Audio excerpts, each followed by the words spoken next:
So for this Torah reading, we're in the midst of talking about all of these plagues. And the first thing I think about, of course, is when my kids are little, we have like these little boxes of blood to throw around. There's all this gross stuff. There's flies and locusts. And the plagues are really kind of harsh.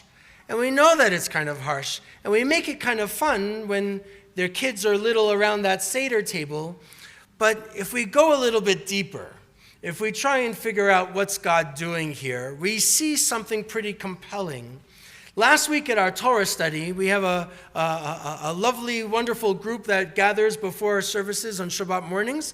And we spent a lot of time about what is God really trying to do with these plagues. So last week we saw a whole bunch of them, and then there's a pause. And this week it continues with reading about the plagues.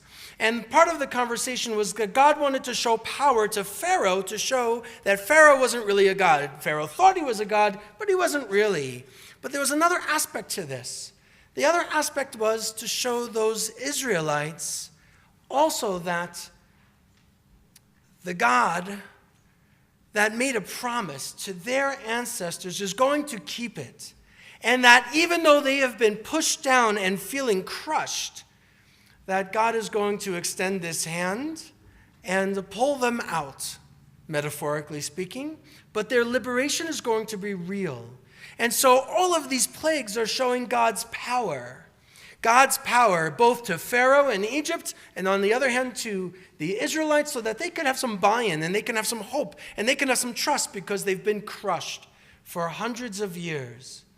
And then we get to the beginning of this Torah portion.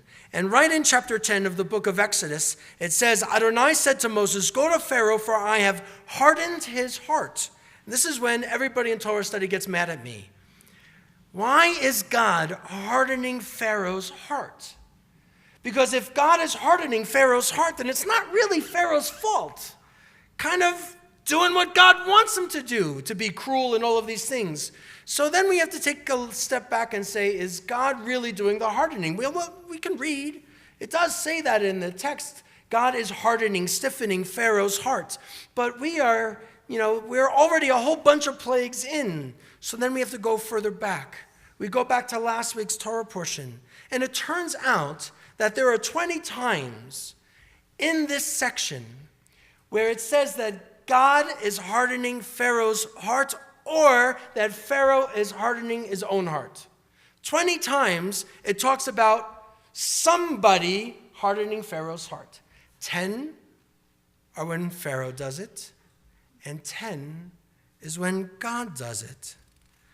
So it's not so simple after all.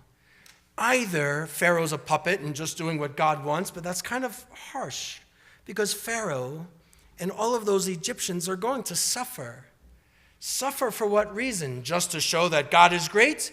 Well, maybe our ancestors were okay with that, but we in a 21st century lens, we struggle with that kind of an idea. We struggle with it. I think we have to look a little bit more nuanced. I think we have something that is important for us to recognize.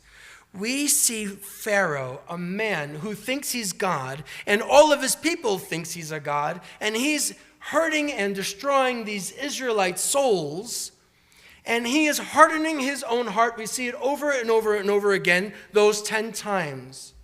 And at a certain point, his cruelty is so dramatic that there's no turning back.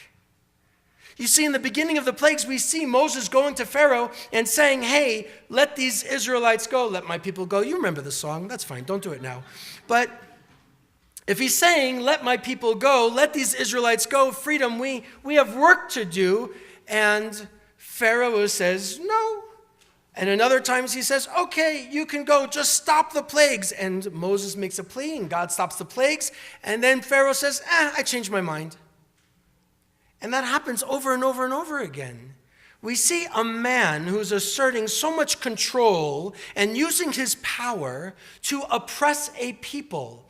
That people, they are our ancestors. And he does it over and over and over again with many opportunities to make a change. See, we believe in that too, that we have the capacity to change. I'm having a conversation at home about redemption. not just freedom, but a sense of personal redemption. And I believe that everybody has the capacity to be redeemed, to turn, to do teshuvah, to make a change in their lives and in the lives of the people around them, and move forward and do great things, whatever that might be. I don't mean success, I mean significance. To do great things. We have the power to change, and we have the capacity and the opportunity for redemption. So what about Pharaoh?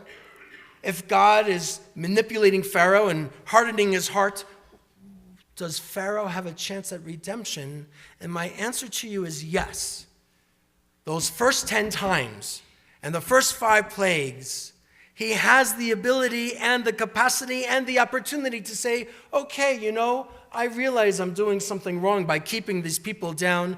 You can go and serve your God. But he never lets that happen.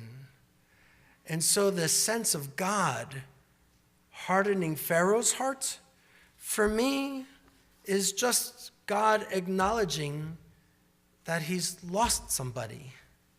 That God doesn't have the power to change somebody like Pharaoh. God can't change Pharaoh and make Pharaoh do better choices. And I don't believe that God can choose for us. I think God's presence can impact our choices. You have to be open and willing to open that channel, hear that voice, so to speak. But for lots of folks, we stay a little bit closed. We're not really buying it. We're challenged by such an idea. I think Pharaoh had plenty of opportunities, could have made a change, never really wanted to. And so God affirmed Pharaoh's choice. I don't think it was really God hardening Pharaoh's heart. A few years ago, and I just shared this also with another group, in my last congregation, I forget where that was, that's fine.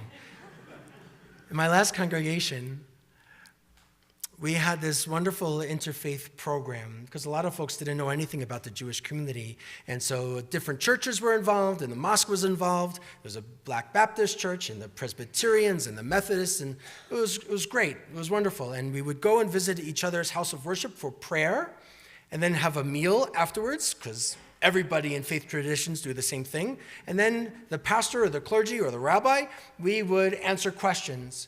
So it was at the synagogue, and everybody stayed for our services, and they learned a whole lot of Hebrew. I do remember where it was. It was in Georgia, right? And our neighbors didn't know a lot of Hebrew. They liked Barbra Streisand, but they didn't know a lot of Hebrew. And so during this conversation where somebody gets up and asks me, and it was a similar Torah portion somewhere in the cycle about Exodus, and somebody asked the question, well, what about Pharaoh? Isn't Pharaoh worthy of redemption? Because remember, in a Christian tradition, there's a sense that God is love, and it's not quite the same in Judaism, but in Christian tradition, there was a sense that everybody can be saved, and I took a deep breath because that was the first time anybody asked me about Pharaoh, because we don't have a lot of compassion for Pharaoh. Pharaoh beat the heck out of us. We don't think of Pharaoh kindly. And so I was really amazed that somebody thought of this question. And the truth is, Pharaoh had the opportunity for redemption, but he chose not to do it. And then even if he did, in our tradition, he still has to be held accountable. He still has to be held accountable for his actions. There isn't a way to get out of that. So what is it that I'm saying to you? There are times when we harden our hearts so much nothing is able to penetrate. We become such a hardened heart that's like a rock. And a rock doesn't feel, and a rock doesn't have empathy, and there's no compassion, and there's no grace. It's just a rock. But no matter what our experiences are of protecting ourselves and maybe making it a little bit harder, there's always the capacity to change. And if we can make that heart a little softer and let things in, which is risky. It is risky. Feels dangerous sometimes to let people penetrate our heart. But that vulnerability, I think, is good. And if we could try and encourage other people to be more vulnerable rather than to make their hearts like rocks, I think it changes the world. It's kind of that simple, and yet it's not.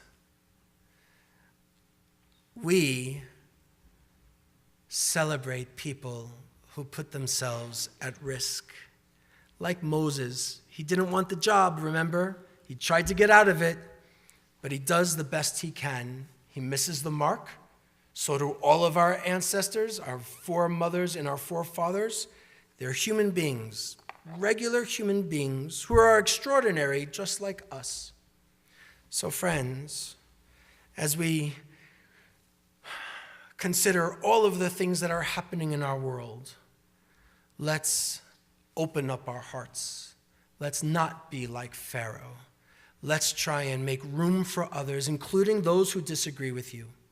Including those who disagree with you. And let them enter our hearts too. Let's turn back to the